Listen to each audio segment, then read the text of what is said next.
Dark Christmas. We had borrowed the house from a friend none of us seemed to know. Highfawn House stood on an eminence overlooking the sea. It was a square Victorian gentleman's residence. The large bay windows looked down through the pines towards the shore.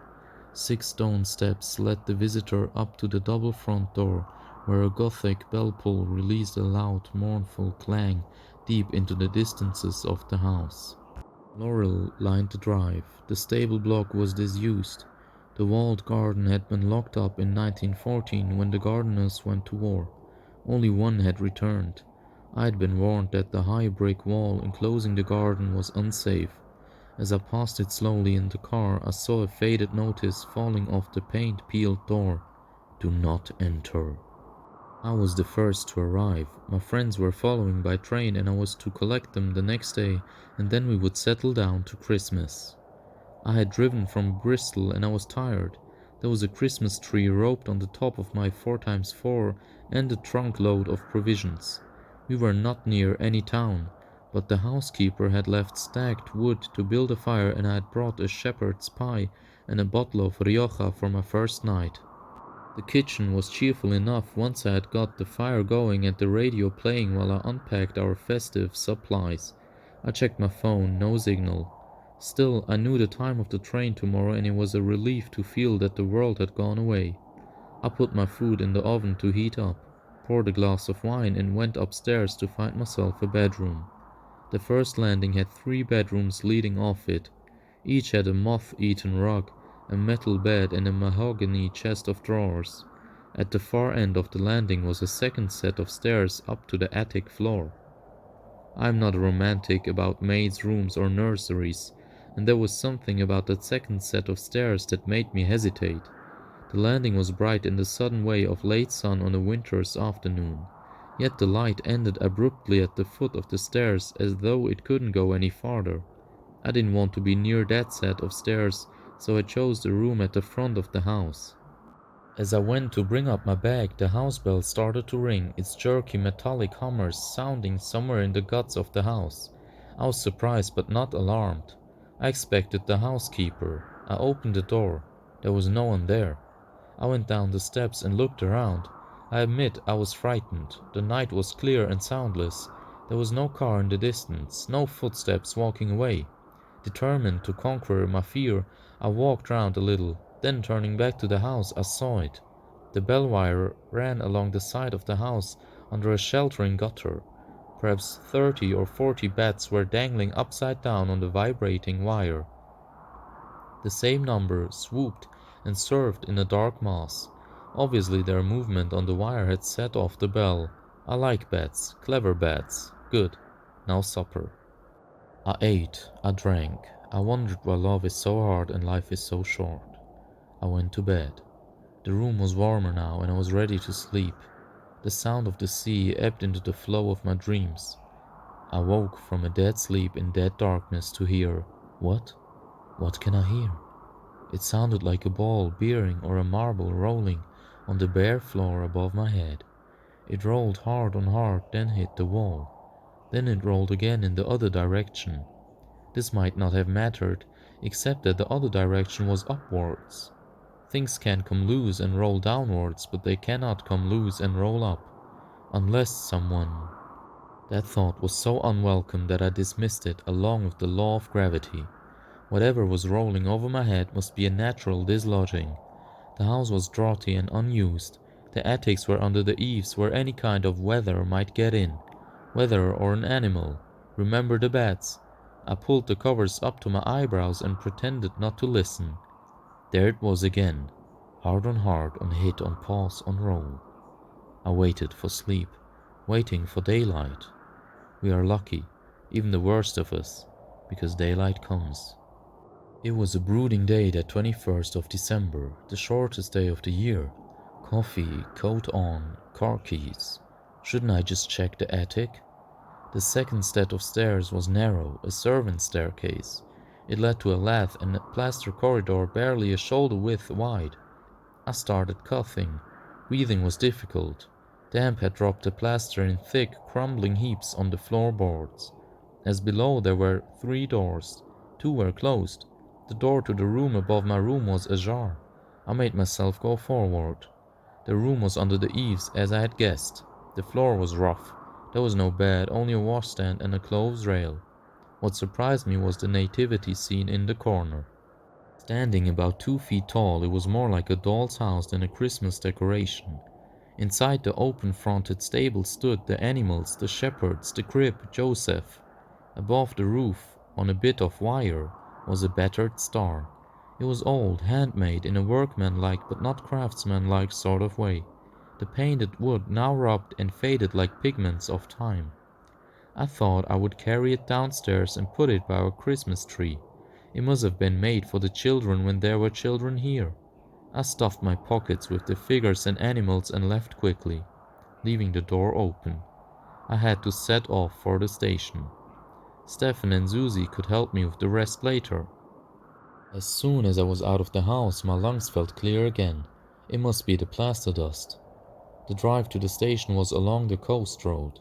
Lonely and unyielding, the road turned in a series of blind bends and tight corners. I met no one and I saw no one.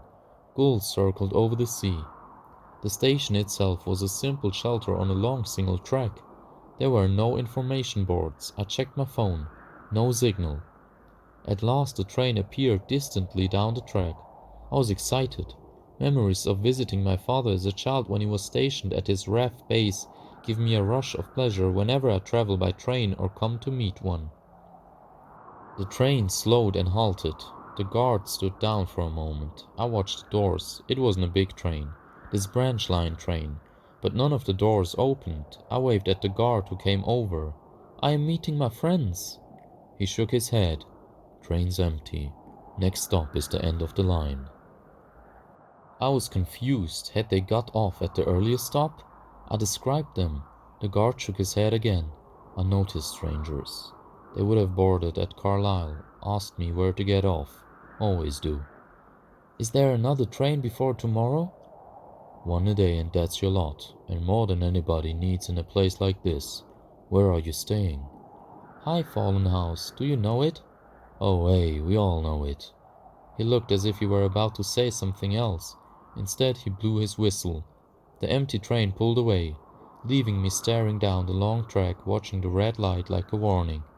I needed to get a signal on my phone. I drove on past the station, following the steep hill, hoping some height would connect me to the rest of the world.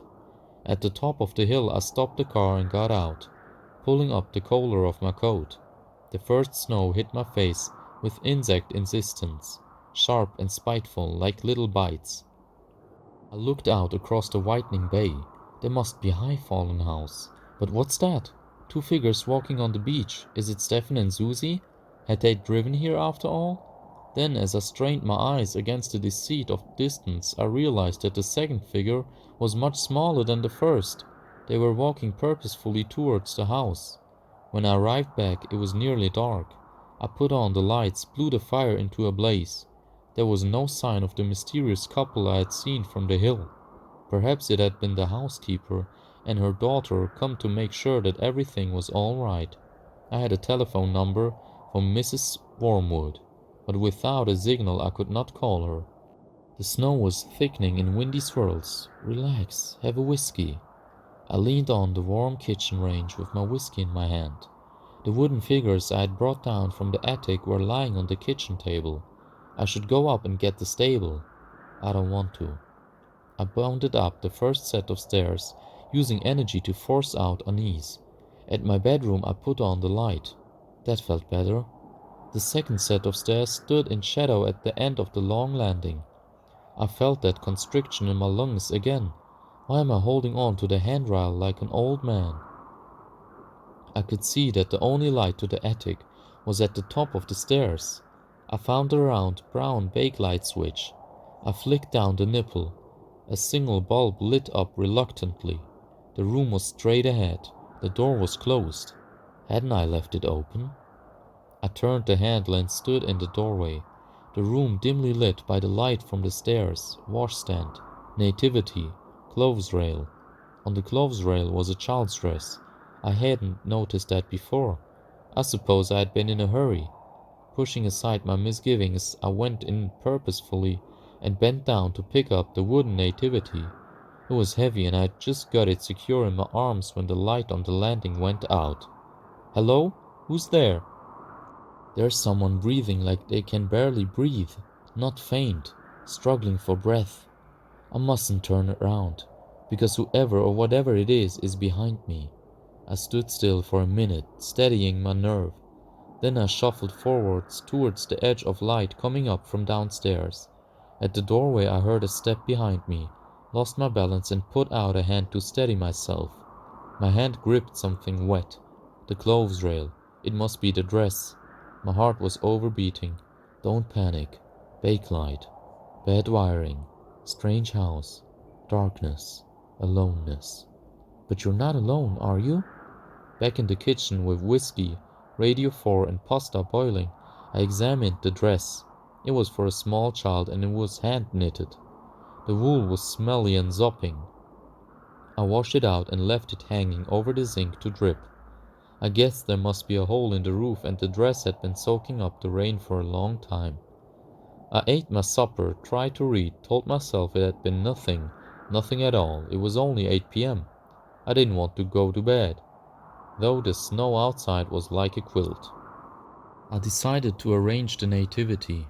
Donkey, sheep, camels, wise man, shepherds, star, Joseph. The crib was there, but it was empty. There was no Christ child, and there was no Mary. Had I dropped them in the dark room? I hadn't heard anything fall, and these wooden figures were 6 inches tall. Joseph was wearing a woolen tunic, but his wooden legs had painted puttees. I pulled off the tunic. Underneath, wooden Joseph wore a painted uniform. First World War. When I turned him round, I saw there was a gash in his back like a stab wound. My phone beeped.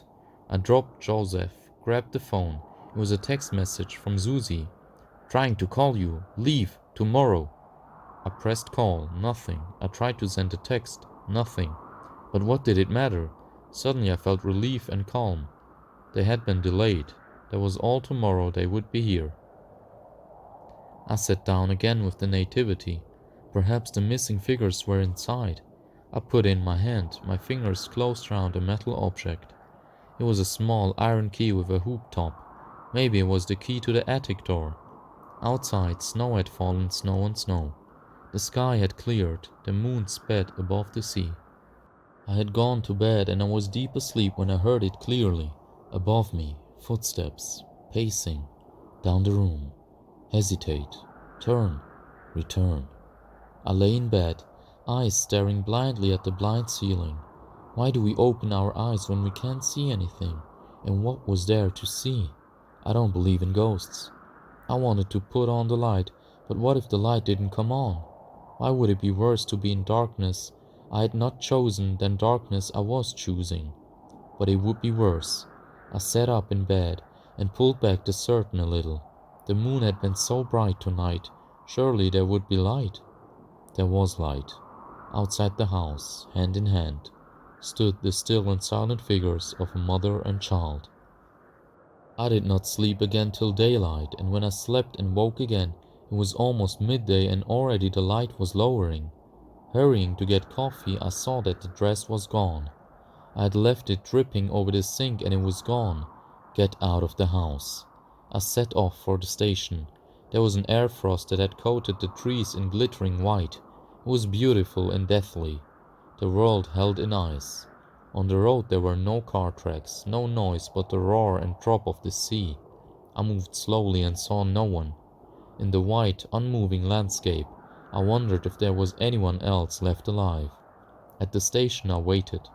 I waited some time past the time until the train whistled on the track. The train stopped. The guard got down and saw me. He shook his head. There's no one. He said, no one at all. I thought I would cry. I took out my mute phone. I flashed up the message. Trying to call you. Leave tomorrow. The guard looked at it. Happen, it's you who should be leaving. He said, there's no more trains past Carlisle now till the 27th. Tomorrow was the last and that's been cancelled. Weather. I wrote down a number and gave it to the guard. Will you phone my friends and tell them I am now on my way home? On the slow journey back to High Fallen House, I filled my mind with my departure. It would be slow and dangerous to travel at night, but I could not consider another night alone or not alone. All I had to do was manage 40 miles to Inchbarn. There was a pub and a guest house and remote but normal life. The text message kept playing in my head. Had it really meant that I should leave, and why? Because Susie and Stefan couldn't come? Weather? Illness? It's all a guessing game. The fact is, I have to go. The house seemed subdued when I returned. I had left the lights on and I went straight upstairs to pack my bag. At once I saw that the light to the attic was on. I paused, breathed. Of course it's on. I never switched it off. That proves it's a wiring fault. I must tell the housekeeper. My bag packed, I threw the food into a box and put everything back in the car. I had the whiskey in the front, a blanket I stole from the bed, and I made a hot water bottle just in case. It was only 5 o'clock. At worst I'd be in Inchbarn by 9 p.m. I got in the car and turned the key. The radio came on for a second, died, and as the ignition clicked and clicked, I knew that the battery was flat. 2 hours ago at the station the car had started first time, even if I had left the lights on, but I hadn't left the lights on. A cold panic hit me. I took a swig of the whiskey. I couldn't sleep in the car all night. I would die. I don't want to die. Back in the house I wondered what I was going to do all night. I must not fall asleep. I had noticed some old books and volumes when I had explored downstairs yesterday. Assorted dusty adventure stories and tales of empire. As I sorted through them, I came across a faded velvet photograph album. In the cold, deserted sitting room I began to discover the past. High Fallen Hours, 1910.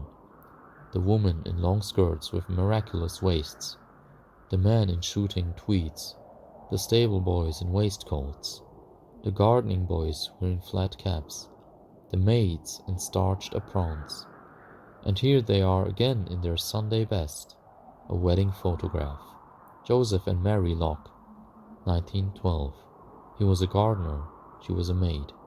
In the back of the album, loose and unsorted, were further photographs and newspaper cuttings. 1914. The man in uniform. There was Joseph. I took the album back into the kitchen and put it next to my wooden soldier. I had on my coat and scarf. I propped myself up in 2 chairs by the wood-fired range and dozed and waited and waited and dozed. It was perhaps 2 o'clock when I heard a child crying. Not a child who has scraped his knee or lost a toy, but an abandoned child. A child whose own voice is his last hold on life. A child who cries and knows that no one will come. The sound was not above me. It was above the above me. I knew where it was coming from. I put my hands over my ears and my head between my knees. I could not shut out the sound. A locked up child, a hungry child. A child who is cold and wet and frightened. Twice I got up and went to the door. Twice I sat down again. The crying stopped. Silence, a dreadful silence. I raised my head. Footsteps were coming down the stairs, not one foot in front of the other, but one foot dragging slightly, then the other joining it. Steadying, stepping again. At the bottom of the stairs, the footsteps paused. Then they did what I knew they would do with all the terror in my body. The footsteps came towards the kitchen door.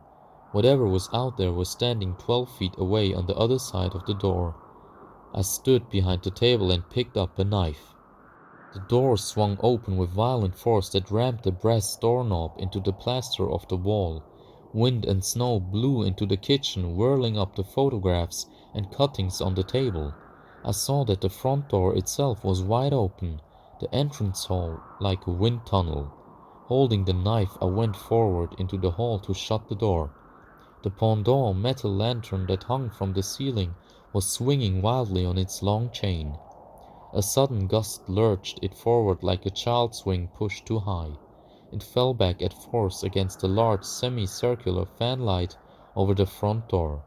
The fanlight shattered and fell round my shoulders in shards of sharp rain, flicker, buzz, darkness. The house lights were out. No wind now. No cries. Silence again. Glass hit in the snow-lit hall. I walked out of the front door and into the night. At the drive, I turned left and I saw them, the mother and child. The child was wearing the woolen dress. She had no shoes. She held up her arms piteously to her mother, who stood like stone. I ran forward. I grabbed the child in my arms. There was no child. I had fallen face down in the snow. Help me. That's not my voice. I'm on my feet again. The mother is ahead of me. I follow her. She's going towards the walled garden. She seems to pass through the door, leaving me on the other side. Do not enter. I tried the rusty hoop handle. It broke off, taking a piece of door with it. I kicked the door open. It fell off its hinges. The ruined and abandoned garden lay before me. A walled garden of 1 acre used to feed 20 people, but that was a long time ago. There were footprints in the snow. I followed them. They led me to the bothy, its roof patched with corrugated iron. There was no door, but the inside seemed dry and sound. There was a tear-off calendar still on the wall, 22nd December 1916. I put my hand in my pocket and I realized that the key from the nativity was there. At the same time, I heard a chair scrape on the floor in the room beyond. I had no fear anymore. As the body first shivers and then numbs with cold, my feelings were frozen. I was moving through shadows as one who dreams. In the room beyond there was a low fire, lit in the tiny tin fireplace. On either side of the fire sat the mother and child. The child was absorbed, playing with a marble. Her bare feet were blue, but she did not seem to feel the cold any more than I did. Are we dead then? The woman with the shawl over her head looked at me with deep, expressionless eyes. I recognized her. It was Mary Locke. She nodded at me, or at not me, at some other me in some other time.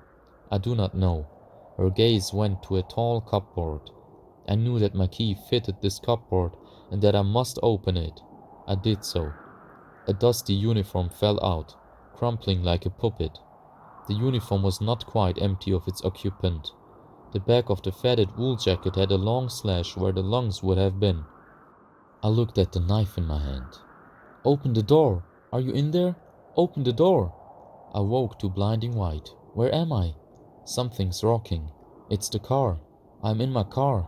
A heavy glove was brushing off the snow. I sat up, found my keys, pressed the unlock button. It was morning. Outside was the guard from the train and a woman who announced herself as Mrs. Wormwood. Fine mess you've made here, she said. We went into the kitchen. I was shivering so much that Mrs. Wormwood relented and began to make coffee. Alfie fetched me, she said, after he spoke to your friends. There's a body, I said, in the walled garden. Is that where it is? Said Mrs. Wormwood. At Christmas 1914, Joseph Locke had gone to war. Before he left for Flanders, he had made a nativity scene for his little girl. When he came back in 1916, he had been gassed. They heard him, climbing the stairs, gasping for breath, through froth-corrupted lungs. His mind had gone, they said. At night in the attic where he slept with his wife and child, he leaned vacantly against the wall, rolling the child's marbles up and down and up, pacing, pacing, pacing. One night, just before Christmas, he strangled his wife and daughter. He left them for dead in the bed and went out. But his wife was not dead. She followed him. In the morning, they found her sitting by the nativity, her dress dark with blood, his finger marks livid at her throat. She was singing a lullaby and pushing the point of the knife into the back of the wooden figure. Joseph was never found. Are you going to call the police? I said. What for? Said Miss Wormwood. Let the dead bury the dead. Alfie the guard went out to see my car. It started first time. The exhaust blew in the white air. I left them clearing up and was about to set off when I remembered I had left my radio in the kitchen. I went back inside. The kitchen was empty. I could hear the two of them up in the attic. I picked up the radio. The nativity was on the table as I had left it. But it wasn't as I had left it. Joseph was there, and the animals, and the shepherds, and the worn-out star. And in the center was the crib. Next to the crib were the wooden figures of a mother and a child.